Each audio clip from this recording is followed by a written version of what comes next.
If you will, join me in a moment of silent prayer.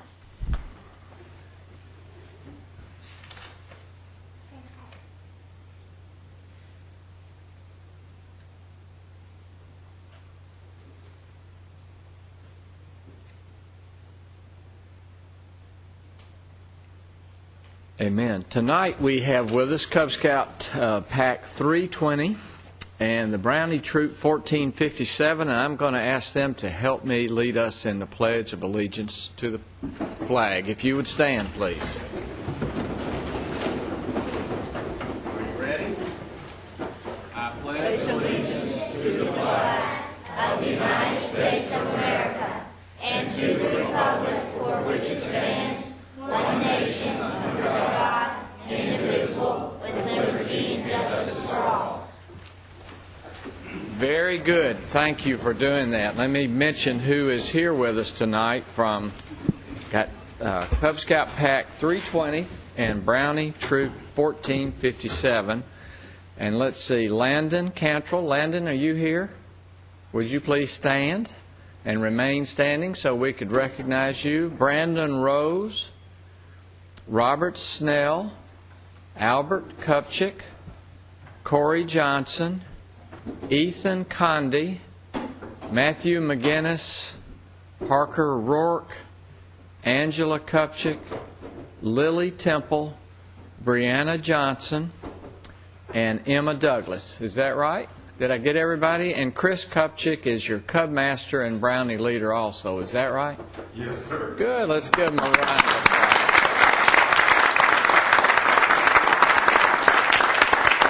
Thank you for being here. You may be seated. Thank you. And you can stay with us as long as you wish tonight, or if you have other things that you need to be doing a little bit later, we certainly would understand if you need to get back home at a reasonable hour if we go too long. All right. Before we begin our meeting tonight, let's see. I would like to ask, one of the things that we do, first of all, welcome to Murfreesboro City Council, November the 17th, 2011. And we have a number of people in the audience, and we're certainly glad you're here. It's certainly a public meeting, and we're glad to have people come anytime and be with us. One of the things that we do quite a lot is get an interest in employment with the city of Murfreesboro, and we use our city's website to certainly publicize the types of job openings that we have with the city. We want to make it easier for you to apply, whether you are interested in coming down in person or would like to apply online. We now are putting in an online application system for our city jobs. And I would like our Human Resource Director, Glenn Godwin, if he would, to step forward and kind of explain our new system, because many of the hits we get on our web page, the city's web page, certainly have to do with what jobs are open and how to apply for those. So Glenn, if you would give us a quick overview of the city's new electronic job application process, please. Thank you, Mayor Bragg and members of City Council. We're excited tonight to launch officially to the city and to you a product that we believe will take us to the next level in terms of our employment application process. Back in April, you might recall approving our proposal to partner with a company called NeoGov. And we've been working behind the scenes for many months now preparing for this.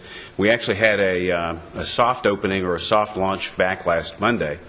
And we currently have 5 jobs posted on the city's webpage. I'm going to, in just a moment, show you what the city's webpage looks like. There's an enhancement now with our new online application process, but there are several benefits, we believe, to the new system. And so I'll go ahead and show you the familiar look of the city's webpage right now. You'll notice on the left-hand side what you have always seen, where it says Find a City Job.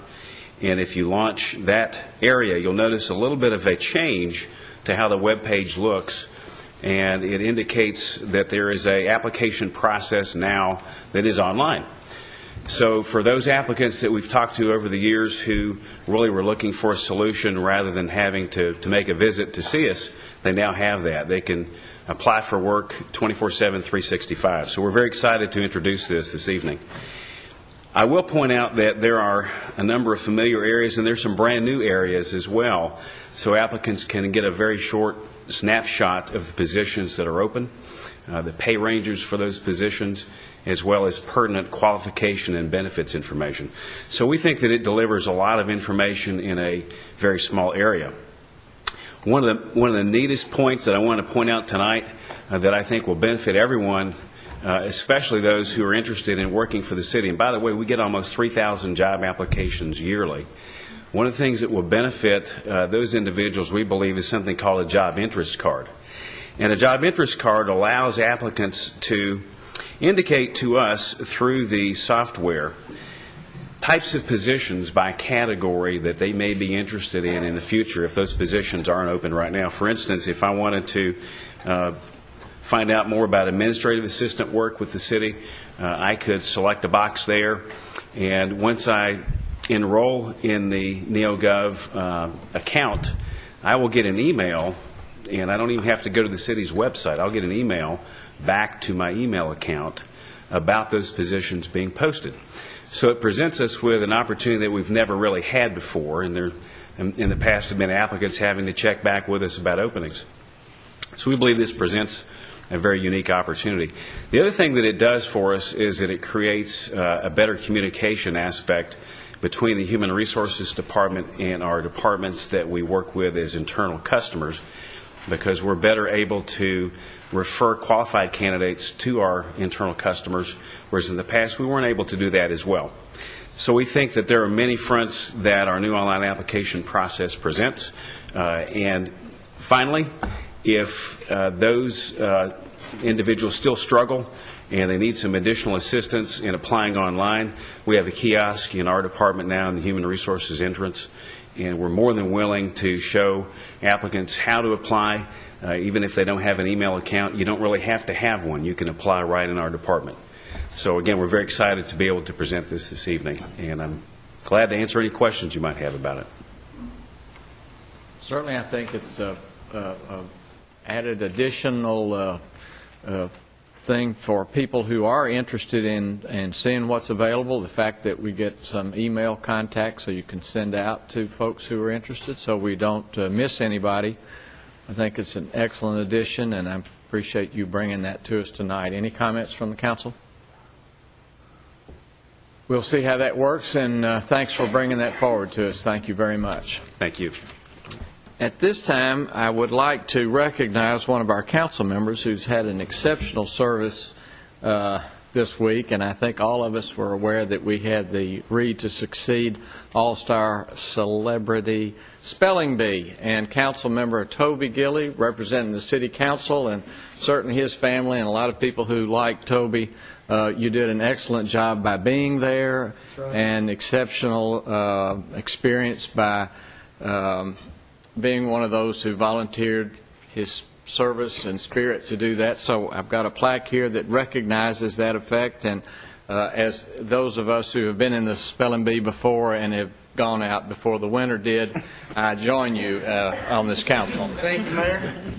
Congratulations. Mayor, I'd also like to congratulate Kristen Demas for winning the other night. She did a great job with that and had a huge fan club and really put a lot of heart and soul into that competition. Well, it's excellent, and I appreciate all of those who participated. I'm sorry I was out of town, not really, but I could participate. So it was a great event, and it raised money for an excellent charity and something that's really made an impact in our community. I appreciate you doing that, and I'm sure other council members will want to do that in the future.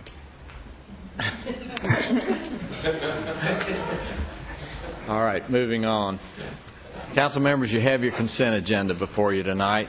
If you've had an opportunity to review it, are there any questions regarding the consent agenda? And if not, is there a motion that we accept it as it has been presented? So moved. Second. All right, thank you. Please call the roll. Vice Mayor Bratcher. Aye. Mr. Gilley. Aye. Mr. McFarland. Aye. Mr. Washington. Aye. Mr. Young. Aye. Mayor Bragg. Aye. You also have the minutes of the November 3rd regular meeting before you. Have you had an opportunity to review those minutes? Are there any additions or deletions to be made to the minutes of November the 3rd? And if not, is there a motion we accept? Mayor, for no changes, I move we approve the minutes as presented. Second. All right, thank you. Motion and second. Ms. Tucker, please call the roll. Vice Mayor Bratcher. Aye. Mr. Gilley. Aye. Mr. McFarland. Aye. Mr. Washington. Aye. Mr. Young. Aye. Mayor Bragg. Aye.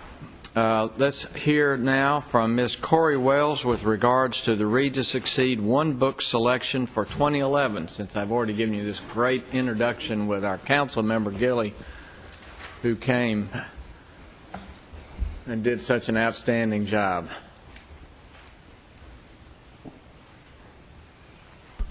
Well, I'm not Corey, unfortunately. I am a little afraid to stand up here now after the spelling bee. Spatial disorientation. Yes. Congratulations, Toby. Thanks. That's awesome. My name is Laura Beth Jackson Payne, and I'm here to represent Read to Succeed this evening for the One Book program. Many of you all familiar with it. Introducing our new One Book choice for the year, which is The Hunger Games. Some of you with children may have already heard about this or already read it for yourself. The Hunger Games was chosen this year. It's a young adult piece of literature, but we felt like it had many themes that were encouraging and beneficial for adult readers to read as well. And not only that, it was a good premise for encouraging dialogue between adults and children, parents and their children, families, and as well as a larger community. It's a fantasy story about North America in the future that has been destroyed, essentially, and now they're at the hands of one government, and they have the Hunger Games each year in which young people are basically put into a reality TV show of sorts where it's a fight to the finish. And then there's one survivor that comes out. The story is really compelling and has been enjoyed by children. It's really brought up a lot of issues about family, culture, government, how does society work and how do ethics work within a society. Children have read it, adults have read it, and have come away asking good questions and really engaging in some meaningful dialogue. So we're excited for this to be our choice this year, and looking forward to some neat activities coming in the spring with the release of the movie. So, anytime there's a good movie tie-in, that's also a plus. So I'm here to present a copy of the book to you, but also, as always, thank you all for your support of Read to Succeed and supporting literacy in the community. All right, Beth, why don't you give that to Mr. Gilley, and he'll share that because I know he's probably already got a copy of it anyway. But no public spelling involved. All right. Actually, I am excited about the idea of reading that book. A couple of years ago, the book for the year was The Great Santini, and Read to Succeed, after the end of a period of time, actually rented out the Center for the Arts and did a showing of the movie with Robert Duvall, and that was a nice tie-in, and it's really nice that the book you're doing that with the movie that's coming out now. So, thank you. Thanks for being with us, Laura Beth. Thanks. Any comments from the council? Yes. you want it first? All right, this time we'll conduct a public hearing and consider a certificate of compliance for Vishal N. Patel and Kumar M. Patel at Georgetown Wine and Spirits, located at 1720 West Northfield Boulevard.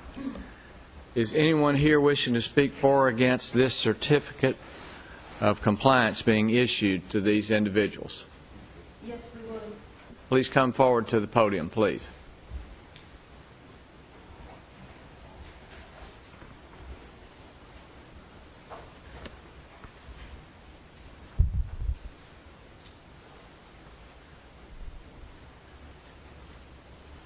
Well, as you know, there's about 18 liquor stores already in the city of Murfreesboro, and you got a population of 108 to 110,000 people, and you got probably 12% of them that don't drink.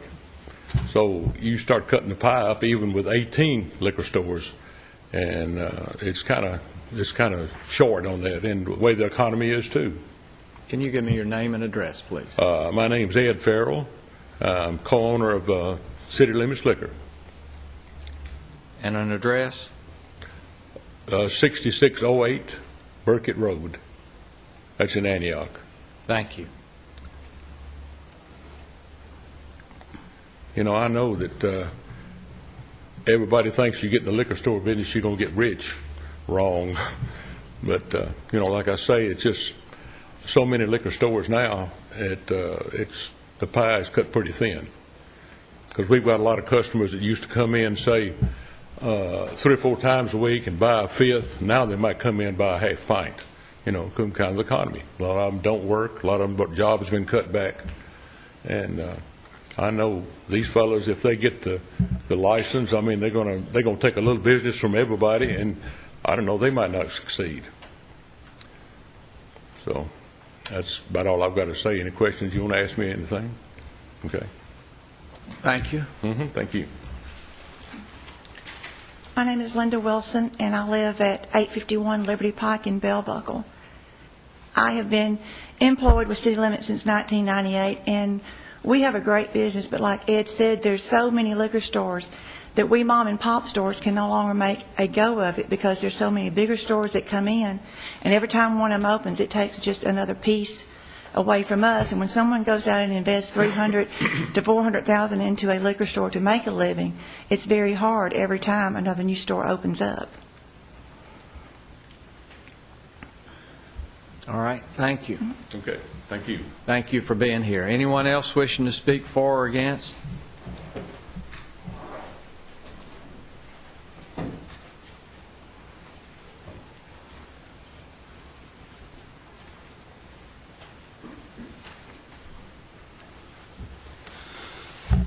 I'm David Floyd. I live at 3418 Northborough Court in the city limits.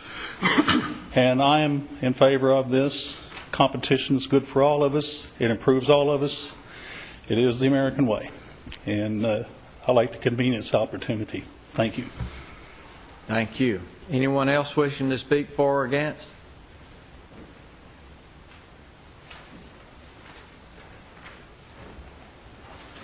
Last chance. If not, I'll close the public hearing at this time, and we'll consider a certificate of compliance for Vishal Patel and Chir Kumar Patel at Georgetown Wine and Spirits, located at 1720 West Northfield Boulevard.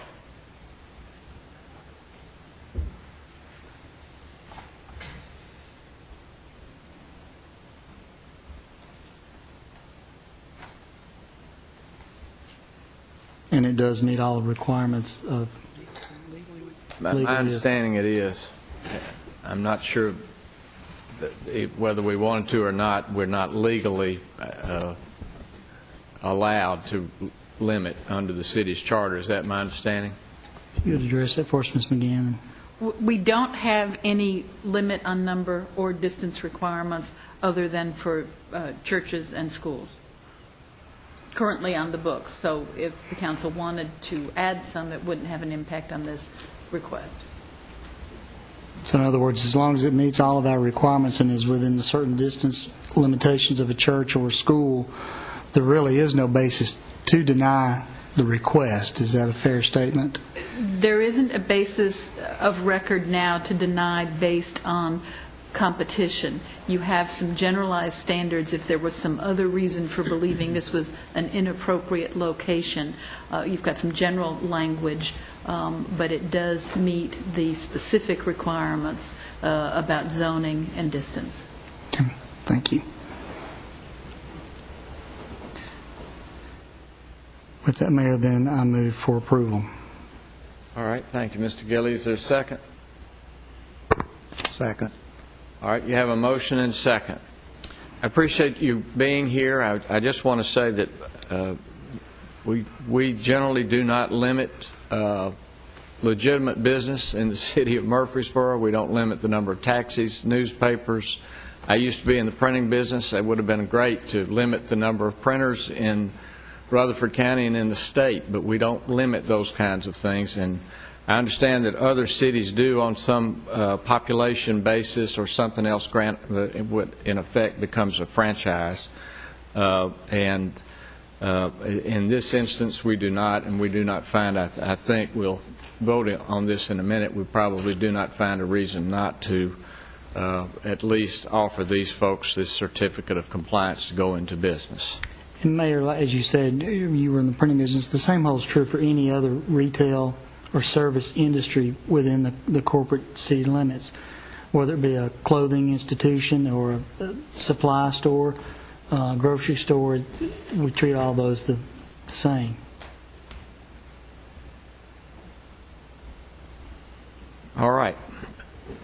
Any other comments before we vote? Please call the roll. Vice Mayor Bratcher. Aye.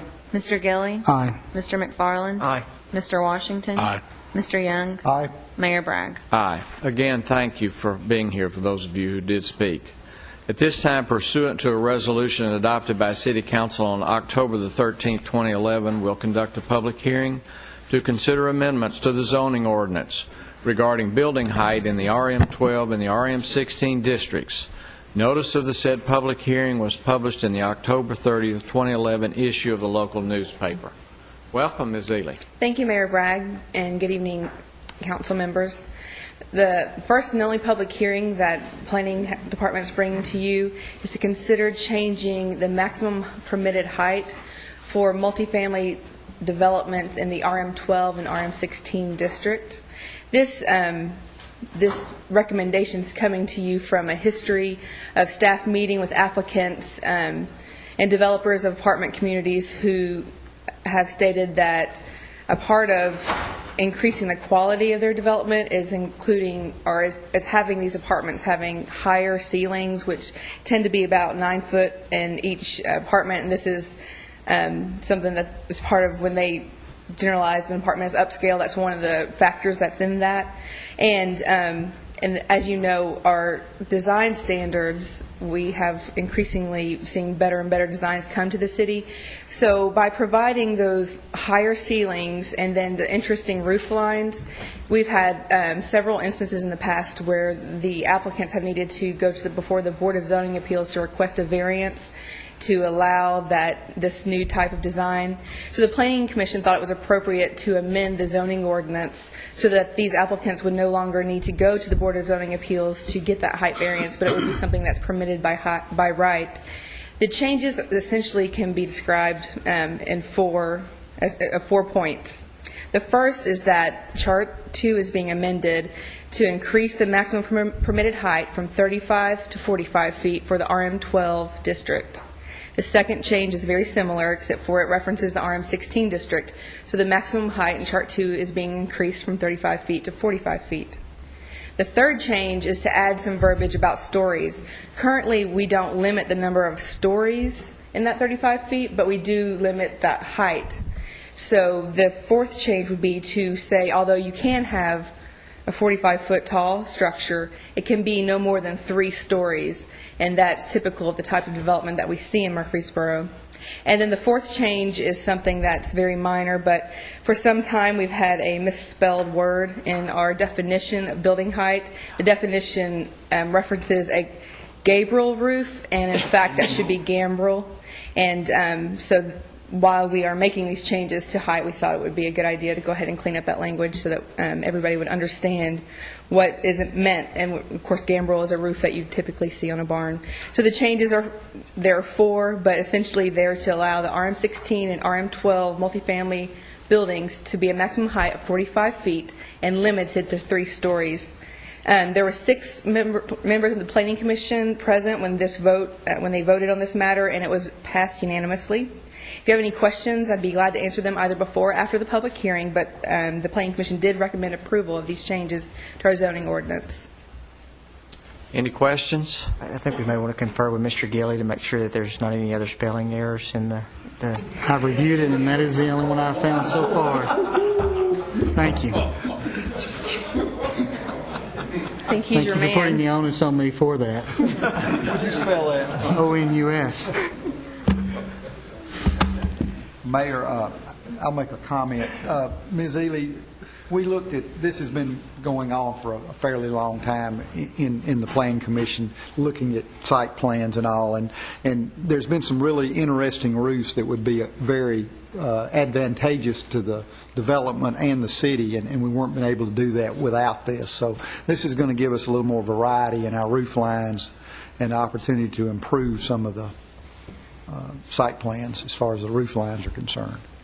We believe And I so. wanted to, that's a sidebar to the 4 points you brought out. And along that same line, I think it's important, and you brought this up, is that we are capping the number of stories. In other words, when we had the lower height before, whatever you could squeeze in legitimately story-wise would have worked. You can't take this now and create a 4 or a 5-story building. I guess 4 would be as high as you could get if you had a standard ceiling. Is that correct under this? It would be limited to 30. No, that's what I'm saying. If we didn't have that limitation, with 45 feet, you could get up to 4 stories. You could. But we're capping that to where you can't, to where you can only use this for to make it a better quality product, if that's what you want to use it for, as opposed to increasing the volume and the number of stories. Yes, sir. All right. Any other questions or comments before I open the public hearing? If not, I'll open the public hearing at this time. Anyone wishing to speak for or against these amendments to the zoning ordinance, please step forward. Give us your name and address. Is anyone here wishing to speak for or against? If not, I'll close the public hearing at this time, and we'll consider for passage on first reading an ordinance amending Appendix A, zoning, Section 2 and Chart 2, pertaining to building height in the RM12 and the RM16 districts. Mayor, I move for adoption of the resolution. Second. Thank you. Motion and second. Please call the roll. Vice Mayor Bratcher. Aye. Mr. Gilley. Aye. Mr. McFarland. Aye. Mr. Washington. Aye. Mr. Young. Aye. Mayor Bragg. Aye. At this time, we'll consider recommendations of the Planning Commission to schedule public hearings for rezoning an area from PCD to CH along Southeast Broad Street, including an area south and north of Joby Jackson Parkway, and to rezone 503 North Manny Avenue from RS8 to PCD, and also to look at an amendment to the Major Thoroughfare Plan to include Bradeville Pike from Southeast Broad Street, US 41 to South Rutherford Boulevard. Welcome, Mr. Adelot. Thank you, Mayor Bragg.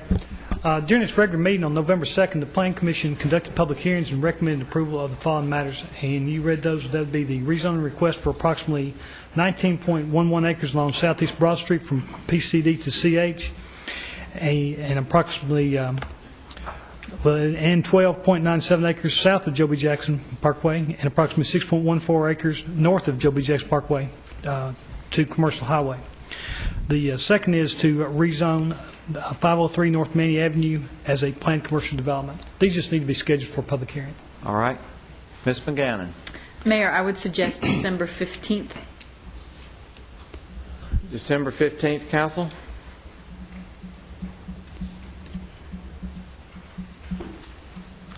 I move that be approved. Second. All right, you have a motion and second to schedule public hearing on December the 15th. Please call the roll.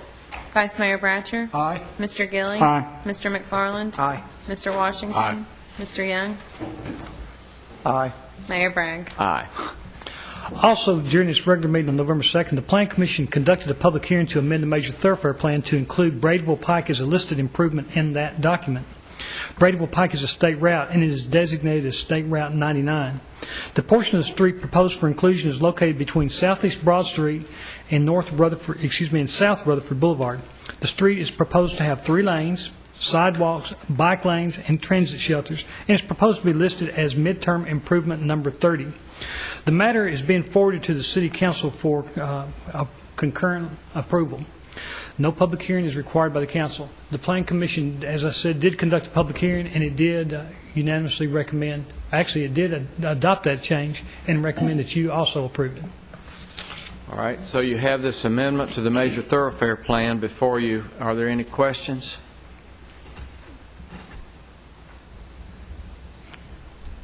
If not, is there a motion to amend? So moved. Second.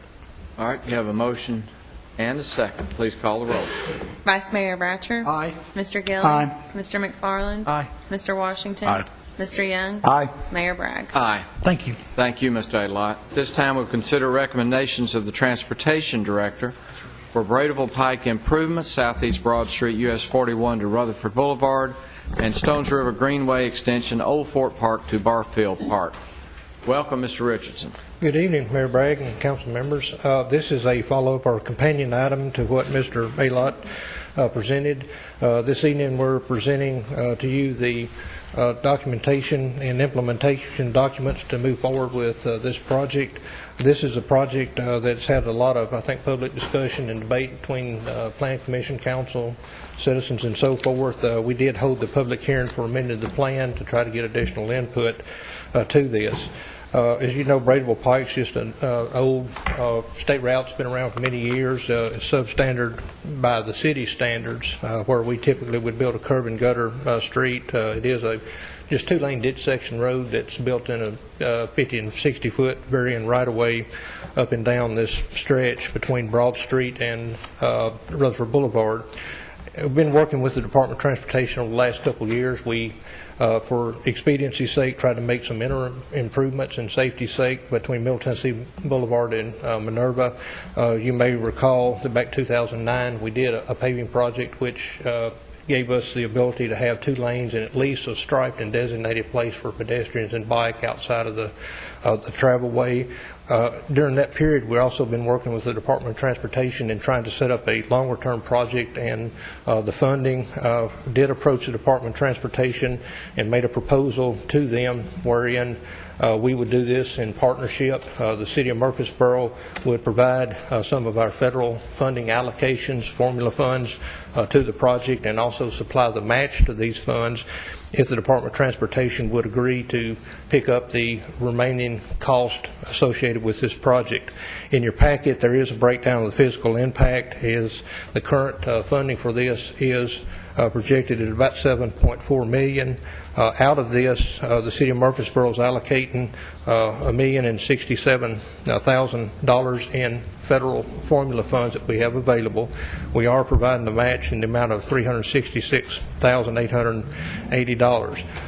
The good part about this, I think 2 things to be pointed out. As far as local funds that are involved, it's really just 5% of the total cost, and that is that local match of $366,880. And the contract has provisions that, irregardless ultimately of the cost, that our cost is going to be capped at $1,834,400. So we have just very little exposure in ultimately how this comes off after the project actually designed and built. This project is a project that is programmed in our current capital improvement plan. I think that was adopted September of last year, and I would recommend at this point that you approve the contract between the City of Murfreesboro and the Department of Transportation to fund and move forward with this project. One other thing is this particular project will be locally managed by the city staff and or consultants on this project to be identified in the future. Be glad to answer any questions. Any questions for Mr. Richardson?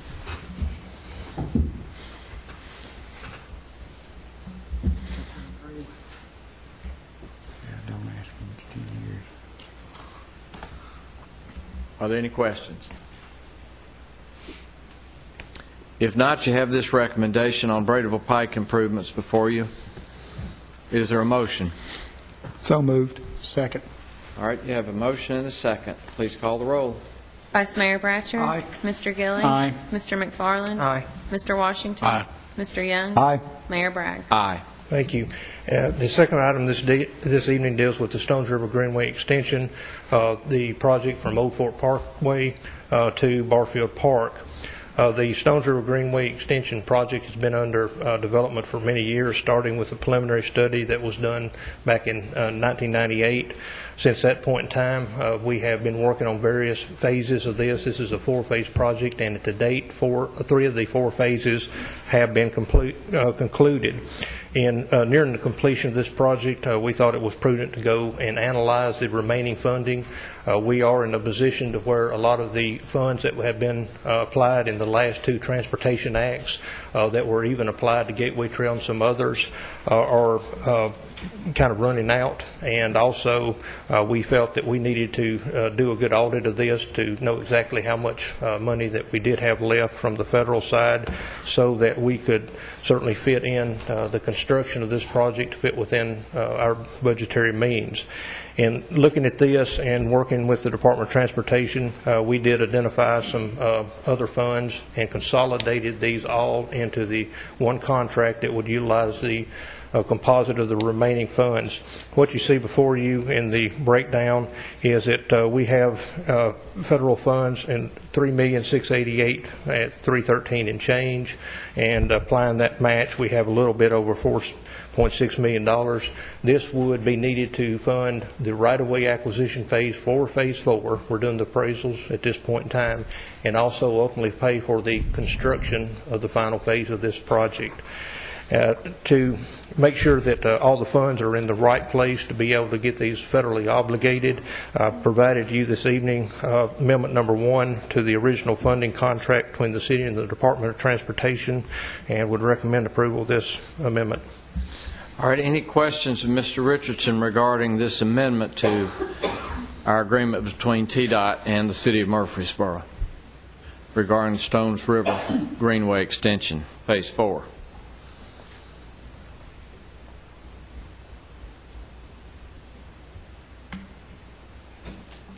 All right, if not, is there a motion that we accept this amendment? I move that we accept. Second. Have a motion and second. Please call the roll. Vice Mayor Bratcher. Aye. Mr. Gilley. Aye. Mr. McFarland. Aye. Mr. Washington. Mr. Young. Aye. Mayor Bragg. Aye. Thank you. Thank you, Mr. Richardson.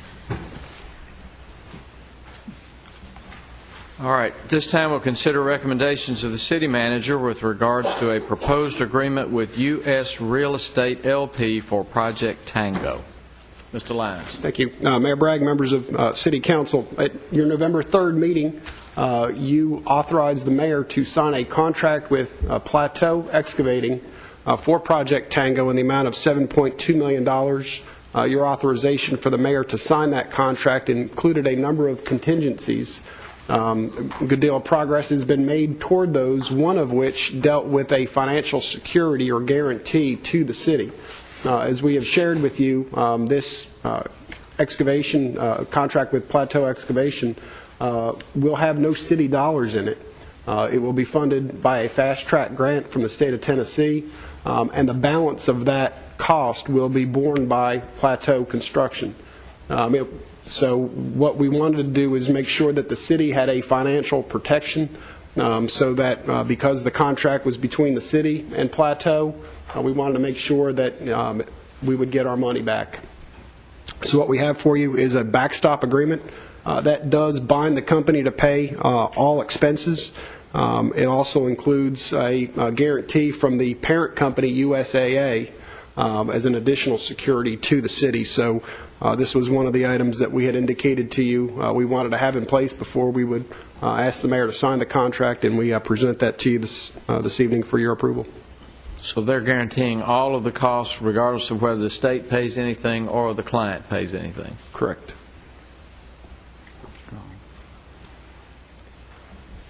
Any other questions regarding this request? It's hard to pass up a deal like that, isn't it? Hard. Move for approval. Second. All right, you have a motion and second. Please call the roll. Vice Mayor Bratcher. Aye. Mr. Gilley. Aye. Mr. McFarland. Aye. Mr. Washington. Aye. Mr. Young. Aye. Mayor Bragg. Aye.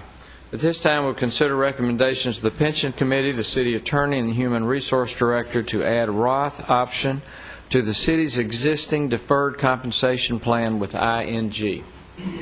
Ms. McGannon. Mayor Bragg, members of the council, the staff brought to the Pension Committee at its last meeting a proposal that had been brought to the city by our deferred compensation plan provider. The council will recall that we have a pension plan and a retirement program. The pension plan is applicable to employees who were hired before July 1st of last year. We have offered those employees a deferred compensation plan where they can voluntarily make before tax contributions which will grow on a tax-deferred basis for their retirement planning.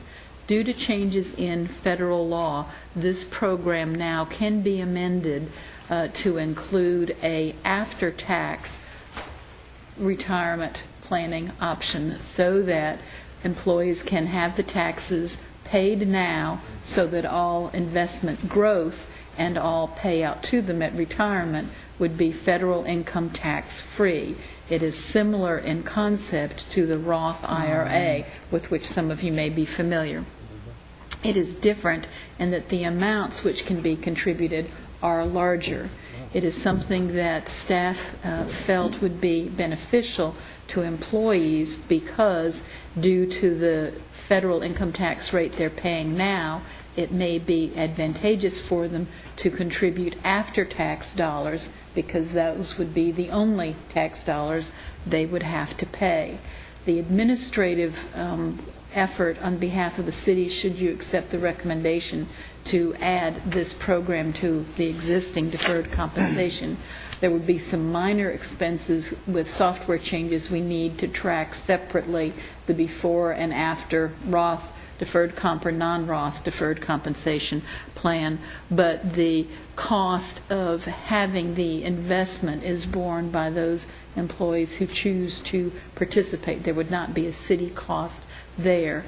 So staff felt and the pension committee felt that this would be a beneficial option for your employees at almost minuscule cost, and it comes to you with a recommendation that you approve the endorsement that is attached to my cover letter. It just simply says that ING can offer this program. Also attached was a little description product literature from ING. The expectation is that if you approve it tonight, we will be in a position to work with ING to get information out to employees so that they could make this choice before the beginning of the next plan year, which is commensurate with the calendar year of January 1st. I'd be happy to answer any questions. Any questions for Ms. McGannon? Ms. McGannon, how will this be made aware of for the city employees? We anticipate having product literature that would come out from the company in addition to having a series of meetings that employees could attend at different times during the day, on their own time, and have the ING providers present to make the presentation and to answer questions. The ING representatives generally visit with city employees at this time of the year, generally in the month of December, to review annual contributions and make themselves available for people who do not participate who wish to do so. This would be an expansion of that by having a series of structured meetings, possibly at different locations in the city, to make known the advantages this might be so that people would have time to consider them before the first of the year. So meetings and literature are the expectation. We may do an email blast as well for those. We have employees, but not all employees get emails, so we would look at a variety of ways to do that. Because 457 plans having this feature is relatively new, ING didn't have, at the time we started this process, literature that was directed to employees. They just had the literature that was attached that's really directed to plan sponsors. But we anticipate getting some more targeted literature to distribute to employees and having in-person presentations. Thank you. Any other questions? If not, you have this recommendation of the pension committee before you. May I move to approve the recommendation? Second. Thank you. Motion and second to approve. Please call the roll. Vice Mayor Bratcher. Aye. Mr. Gilley. Aye. Mr. McFarland. Aye. Mr. Washington. Aye. Mr. Young. Aye. Mayor Bragg. Aye. Ms. Machota, I noticed that we have two other scouts and maybe a leader with us. If you would get their names so I could recognize them before they get too far away from me, I'd like to do that. I want to thank Vice Mayor for pointing that out to me. Beer permit applications, do we have any? We have one tonight, Mayor. It's a new location located at 352 West Northfield Boulevard, Suite F4.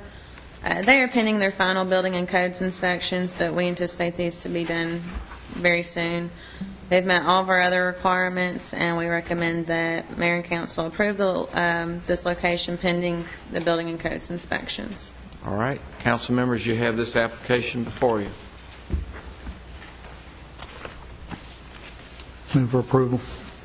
Second. Thank you. Please call the roll.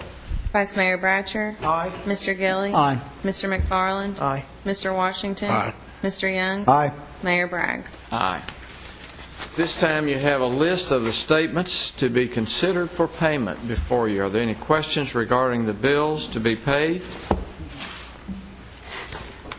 And if not, is there a motion that we pay the bills? Move we pay the bills. Second. Thank you. A motion second. Please call the roll. Vice Mayor Bratcher. Aye. Mr. Gilley. Aye. Mr. McFarland. Aye. Mr. Washington. Aye. Mr. Young. Aye. Mayor Bragg. Aye.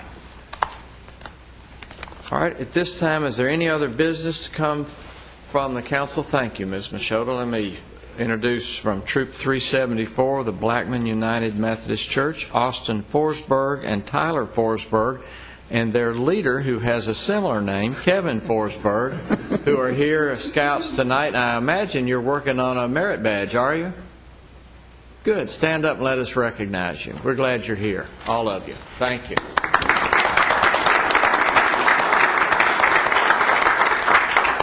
We appreciate your interest in government and getting another merit badge, and we wish you success in every way in your scouting career. And Dad, thanks for being a good leader.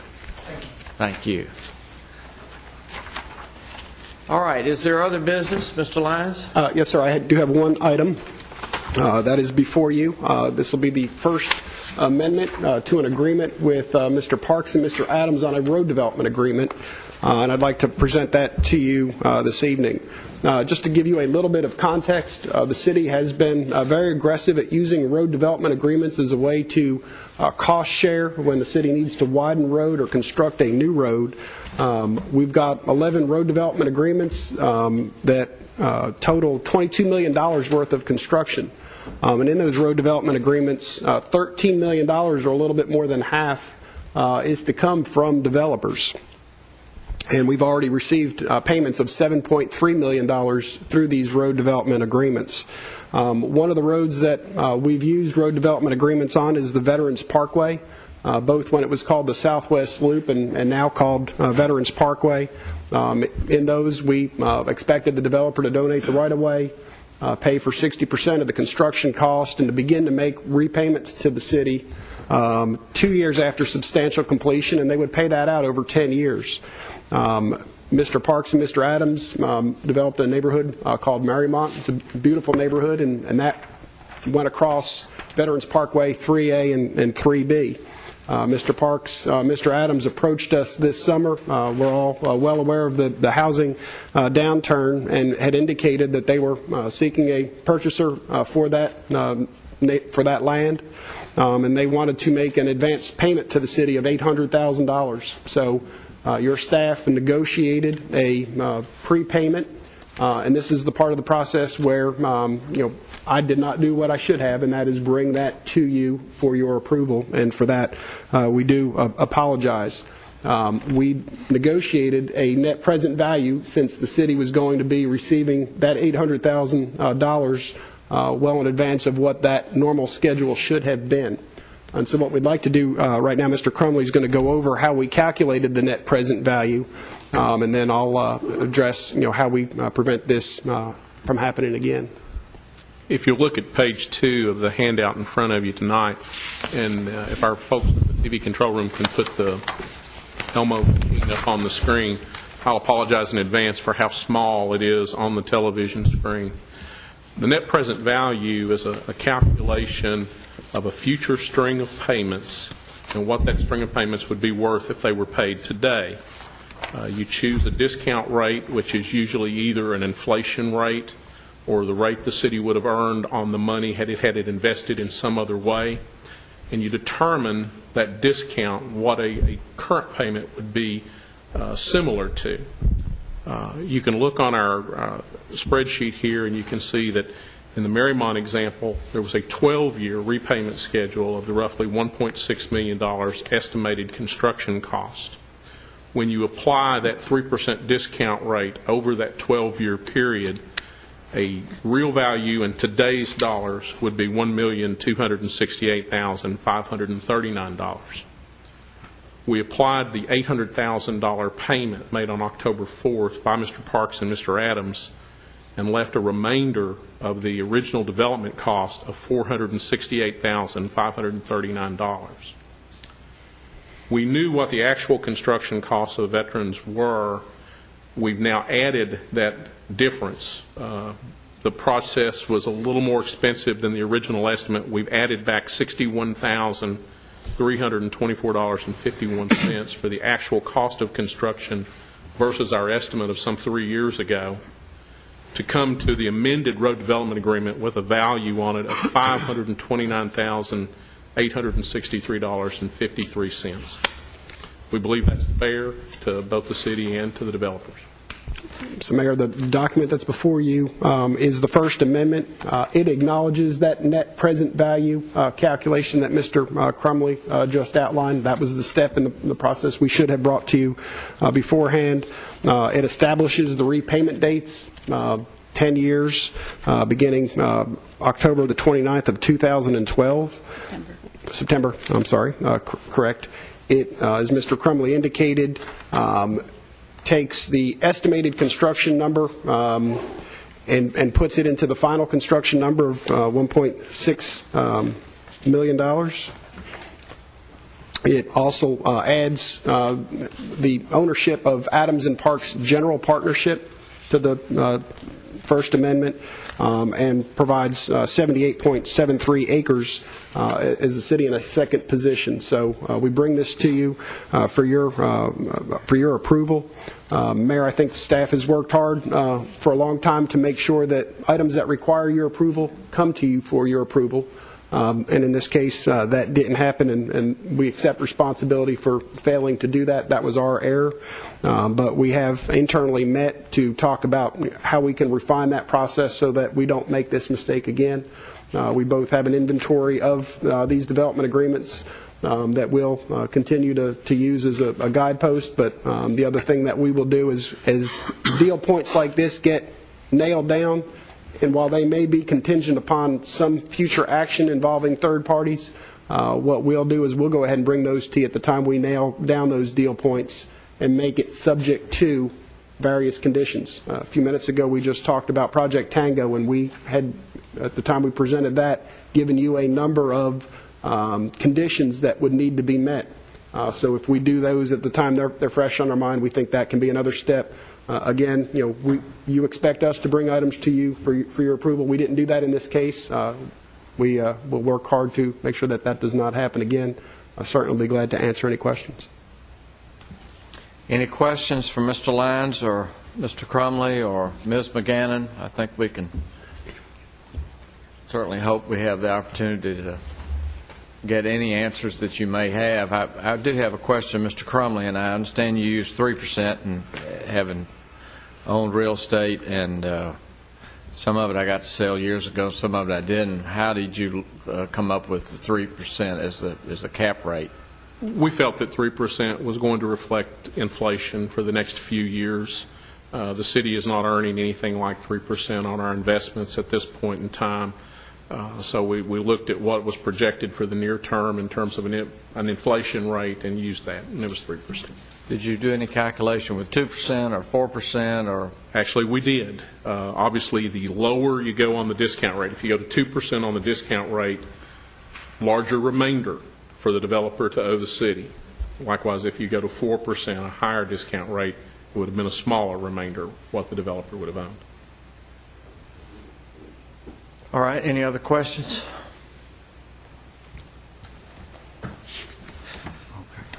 Mayor, I just want to make a comment if I could. I know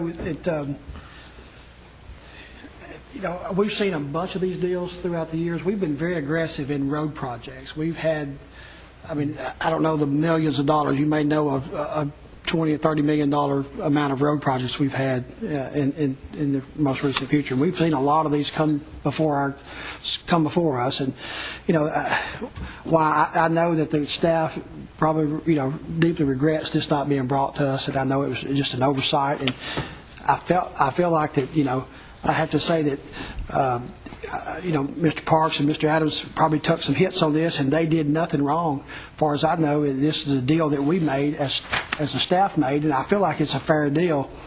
And I think, if it had been brought to us in a normal fashion, it would have been improved. I really believe that. I think it's a fair deal for them. And I'd much rather get our $800,000 up front. I think it has a lot of value to us instead of getting small payments over the next 12 years. So I mean, it's really a good deal for us at this point. Having said that, I know that the staff didn't do this intentionally. I know it was just an oversight, and I did express some concern that I hope we have a procedure in place to make sure this doesn't happen again, and I trust it won't, and I think it was just an unfortunate situation, and it's just another deal that we would have, I think, normally approved. I don't think it's a bad deal. I think it's a normal deal. So I think I need to say that as well. So if there's no other question, I move we approve this. All right, you have a motion. Is there a second? We certainly can have comment after the motion's made and seconded. I'll do that. I'll second it. All right. You're right, Chris. It'll work. All right, you have a motion and second. I think in this instance we've had, I believe what you have said is $23 million in road projects. 22. And about $13 million of that has either been paid by or promised to be paid by the developers. Yes, sir. About $7 million has already been collected of that $13 million. Correct. And those payments are made to get us out of debt for building roads. So I certainly understand that the economy is not what it was, but the roads still are, and we're getting to use them. So I want to thank Mr. Parks and Mr. Adams for doing what they have done and doing in advance of what they said they would do, something in addition, which I believe reflects your comments that certainly we're happy to have that money earlier. And we wish you all good luck in completing your development, as we wish everyone who makes a development, regardless of what it is, in the city of Murfreesboro. And anything we can do to help that, I think we ought to do it as a council, and certainly from an economic development point of view, that's one of our charges as a council, with our staff, with the chamber's staff, and with those who take an interest and want to expand their business in Murfreesboro or bring new business to Murfreesboro. Mr. McFarland?